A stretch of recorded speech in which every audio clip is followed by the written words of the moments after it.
Once upon a time, there lived a young fanboy who loved comics and video games and cartoons. But above all things, he loved movies.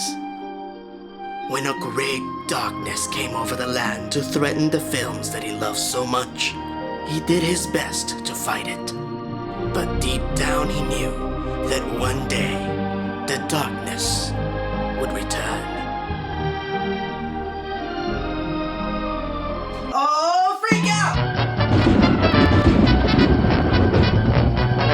Hello! I'm in the show!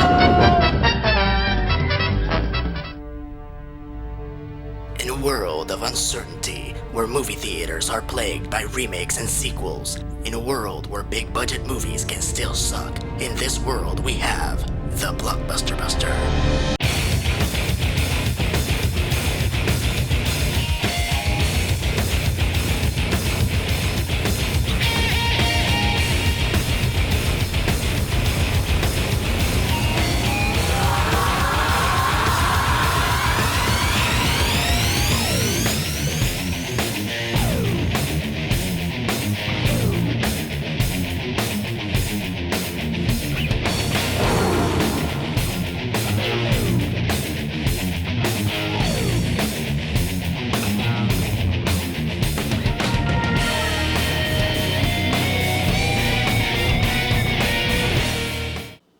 Greetings, fanboys and fangirls, I'm ERod and I'm the Blockbuster Buster. While visionary director Terry Gilliam remains in a class of his own, nobody is really sure if the man is a genius, a nincompoop, or both. Now, I'm not gonna sit here and pretentiously pretend like I understand Terry Gilliam's particular brand of dark, whimsical, avant-garde style of filmmaking.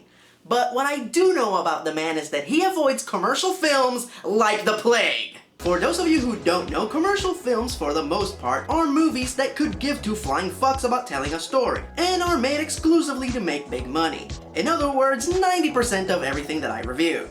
And yet he directed Brothers Grimm, which was described by a trade that I read a long time ago as Helsing Meets Shrek. Yeah, try to wrap your brain around that for a second. The movie is an action fantasy historical fiction that follows the real-life Jacob and Willem Grimm, 18th century writers who were responsible for collecting over 200 local legends and fairy tales into a single tome, including Snow White, Rumpelstiltskin, and Rapunzel, just to name a few. So they got one of the most famous, undefinable directors to direct an action-adventure fairy tale? Ugh. Come on, say it with me, you know you want to. Who comes up with this shit?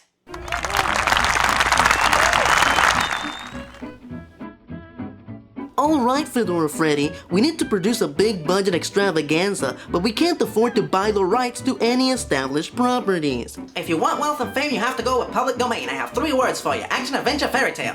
I don't know. What if that combination doesn't go over well at the box office? We'll shoehorn in a classy director and call it a period piece. Next thing you know, we're cleaning house at all the award ceremonies. I don't know. That still sounds very expensive. We'll shoot it cheap in the Czech Republic and pump it full of them computer effects, and you know them youngsters, they think computer effects are the bee's knees. Double F, you're a miracle worker. Alright, let's get on with it. So we open with a flashback in which the brothers Grimm are desperately trying to get some food and medicine together to save their sick little baby sister. All hope lies on the younger brother Jacob. Unfortunately, Jacob is swindled out of all of his money by a con man who sells him fake magic beans, and their little sister dies. You opened your movie with a dead baby? Oh man, I'm so depressed now. I really need something to cheer me up. Aww, little kitties make me feel good inside. We fast forward to the grown-up Grimms, who are now renowned monster hunters. The brothers arrive in a small village in French-occupied Germany, where the ghost of a witch is plaguing the townsfolk. It looks like things for that witch are about to get grim.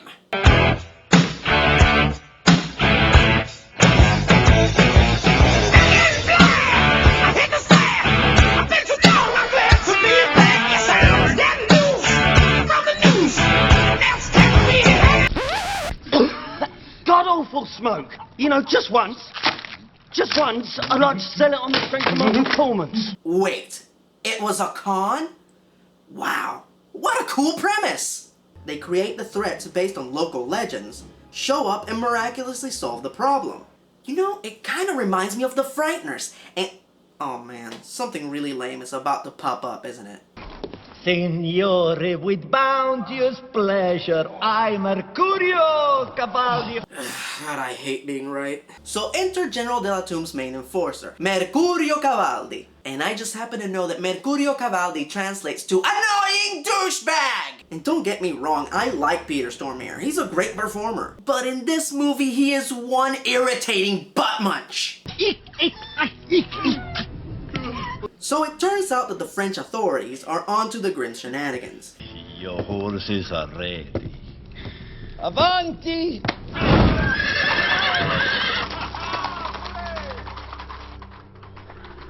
You got rope tied around your foot. Ciao.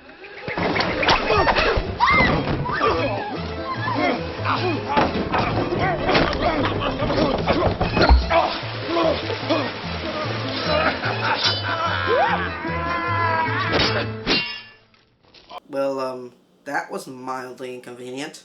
Cavalli takes the Grimms to see General de la Tomb, who informs them that several children, including Little Red Riding Hood and Gretel, have been kidnapped by someone using the same methods as the Grimms. Meaning, he believes that the kidnappers are using local legends and myths to disguise their identities. We know that the kidnappers are not con men and that they actually are the legends come to life thanks to all the shitty CG. So the Grimms have a choice. Either they help uncover the identities of the kidnappers, using their experience as con men, or they will be executed. And since they are very fond of having their heads attached to their necks, they agree to travel to the village of Marvaden to help solve the mystery. At first, the villagers are not thrilled about their presence. It's all right. They're the Brothers Grimm. People talk about them in Malzberg. They're famous. Right you are, son. The famous Brothers Grimm. Look at this strapping young lad. He is my daughter. Okay, that was pretty funny. The Grimms need a guide into the dark woods, so the villagers suggest the Trapper. The cursed one. The Trapper. Trapper. Drippy Trapper.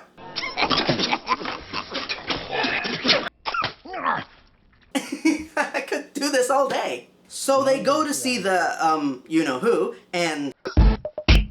I'm bringing sexy back. Oh, Lena, I would fight a whole army of Persians or even a whole battalion of Terminators just for you. So Lena agrees to help them out. Huh, well that's really kind of her. Man, I am so glad that there isn't some irritatingly annoying character in this scene to douche it up. Scusi, but he was trying to run away. What a douche. So Lena takes our heroes to Rapunzel's tower, where the evil queen that has been kidnapping the children lives.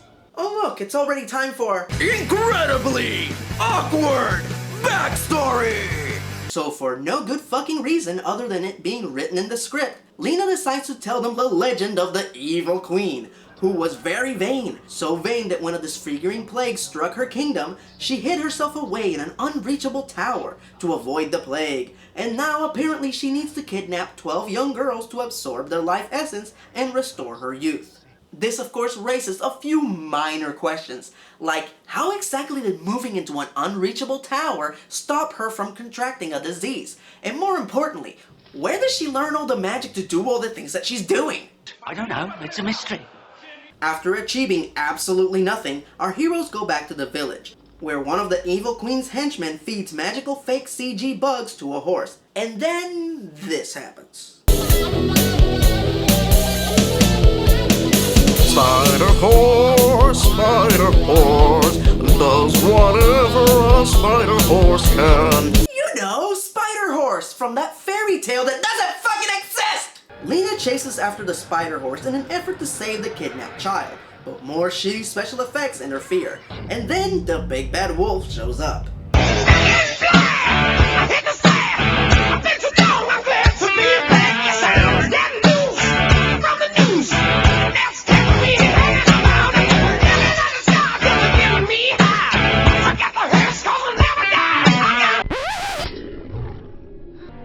His eyes. It was like everything was under some kind of spell. Or cursed. What? My whole family's cursed. My father. What about your father? What? The big bad wolf is her father? It's not true. That's impossible. The rest of our heroes finally show, but they don't fare any better. How many times do I have to tell you? If I were Abbott and Costello, this would be fairly traumatic. For reasons that are beyond my comprehension, Super Douche thinks that everything that just happened was a con orchestrated by the Grimms, and thus, he takes them back to the General for further interrogation.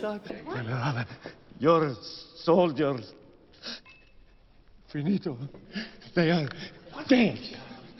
I'm lucky, survived. See, oh, here, just this little wound. Nothing, just a little itchy scratch.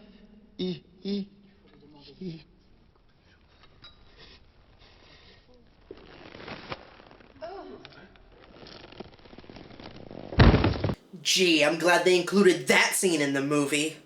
I'm sorry, I'm really annoyed right now. I really need something to cheer me up again.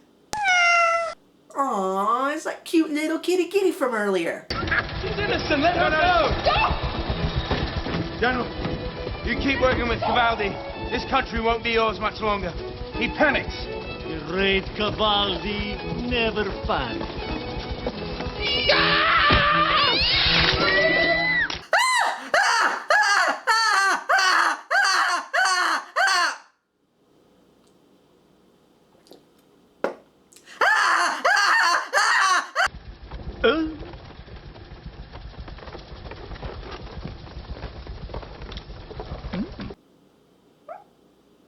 I know that dark, perverse style of humor is Terry Gilliam's trademark, but that was fucked! Alright, Kitty, this is for you. No. Maybe. Oh, here we go.